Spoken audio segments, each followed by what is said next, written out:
Hey y'all, just want to reach out and let's talk a little bit about what we do on our day-to-day routines when we're traveling in our van. I think it's important to come up with a routine. Years ago, I didn't really have one. I just kind of did whatever. As I've been doing it longer and longer, I feel like I've gotten into more of a routine that works for me, and that doesn't necessarily mean it's gonna work for you, but it works for me. I'm mostly a solo traveler because my wife works full-time job as a nurse practitioner. Every once in a while she'll fly in or go with me to more local stuff, but the long distance stuff, honestly, I tend to have to just go, and that poses some issues, right? But in general, believe it or not, I'm relatively antisocial, so I don't go to bars, I don't do stuff like that, I don't drink. So for me, I gotta find stuff that I find enjoyable to do. I am more and more finding myself drawn to museums and aquariums and malls. Don't at me. I like to shop and look at how people merchandise things. I guess it's a business owner problem, whatever. But I like to see how people display stuff, and going to malls and shopping centers is a good way to do that, as well as local stores, outdoor stores, stuff like that. Thoroughly enjoy going and just looking at stuff. Plus, it really helps to get out and walk. But let's talk a little bit about what I do on a day-to-day when I'm traveling in the van. So it all starts with morning routines. Every morning I take a shower every single day, because if I don't, I won't do one in the evening because I'm tired or whatever. So it all starts with a shower every single day. Super duper happy with the Timberline setup that we put in the EKKO. I don't have to worry about if I have propane. It just works. I love it. It's great. Next up is brush my teeth, get that all done, Q-tips, all that kind of stuff. And then it's clean the van. Typically from the night before, I've got, whatever, food wrappers, maybe a water bottle, whatever. Make sure to get rid of all that stuff.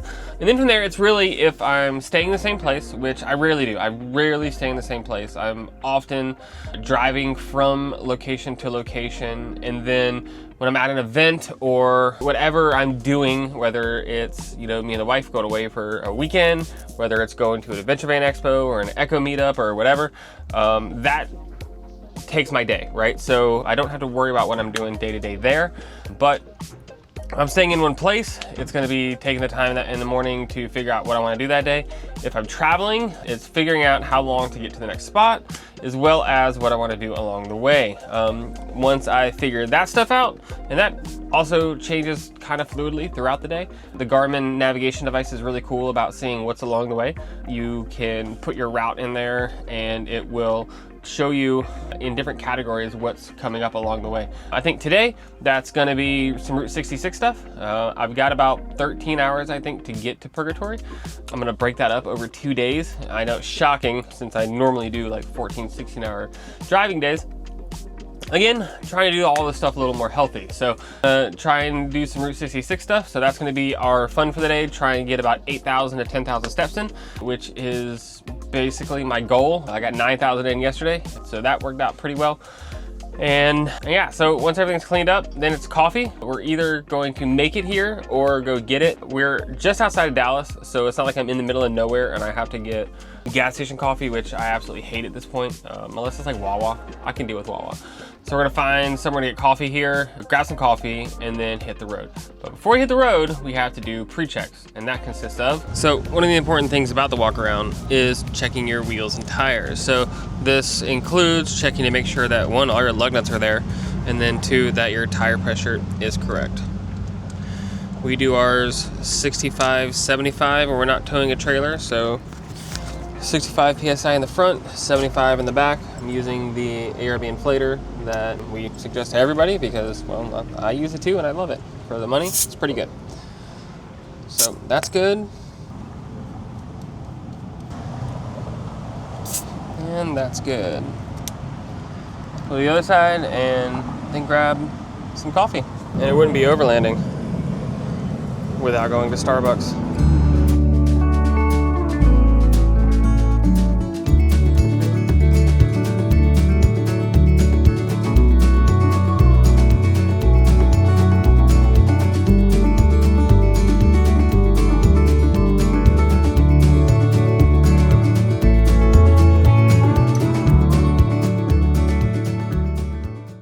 So we're in the trip now for I don't know where we're at. These stupid prickly things. I hate it. So we are headed west on I-40. Took business 40 so that we could take a look at Route 66. Now, I really wanted to do a cool video on Route 66 and the sights, but you know what? I think this is a time for a hot take. Hot take. Route 66 is not for us.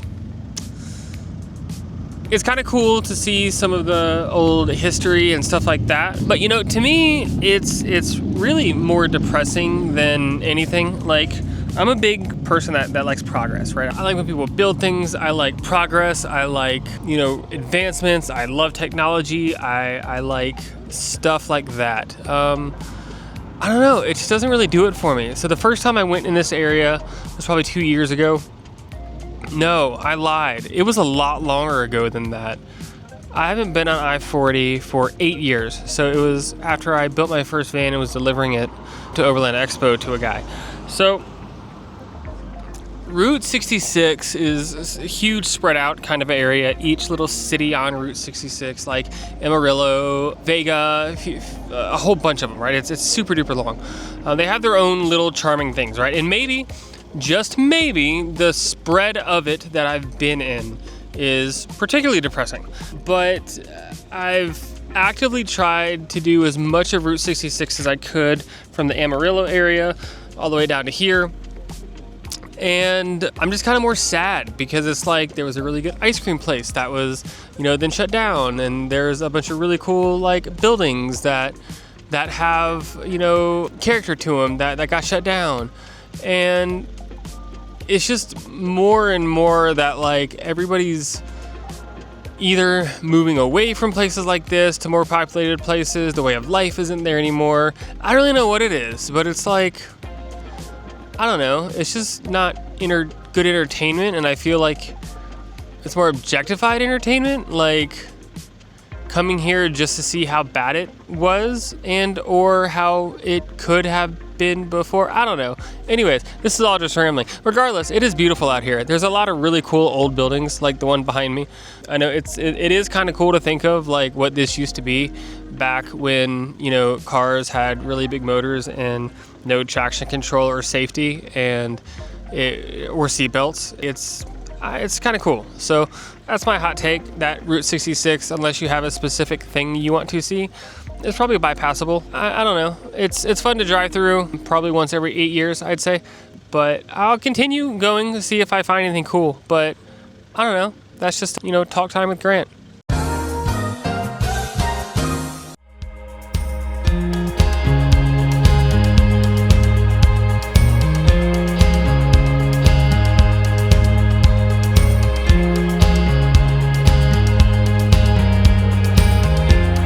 Alright, we're in Memphis, Texas, middle of nowhere.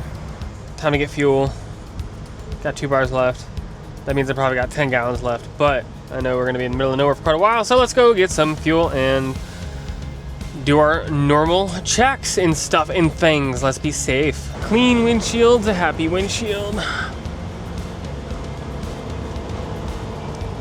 These longer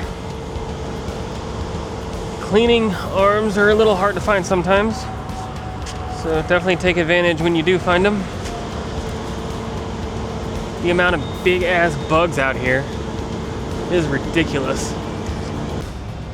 Then also don't forget that you want to do walk around, check all of your stuff, so all your wheels, your tires, make sure you've got no leaks, make sure that everything is still attached, all that fun stuff.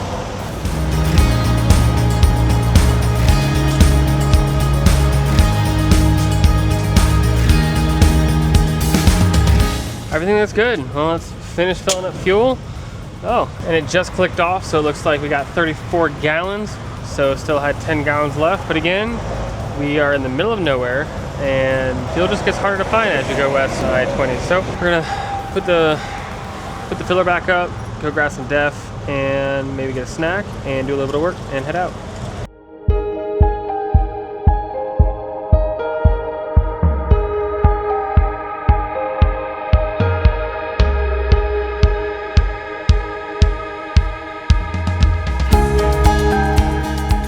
All right, ladies and gentlemen, boys and girls, we're stopped for the night. We are at a random roadside truck stop because I don't want to drive anymore.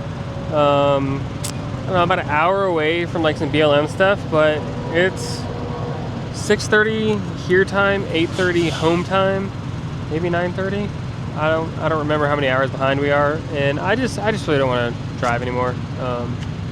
I don't know, I got like 9 hours today and I'm pretty much done. So we are tucked away right next to a Winnebago Vista, ironically, and got Starlink up on the back because it's got to face the other way, so it wouldn't work in the front of the van.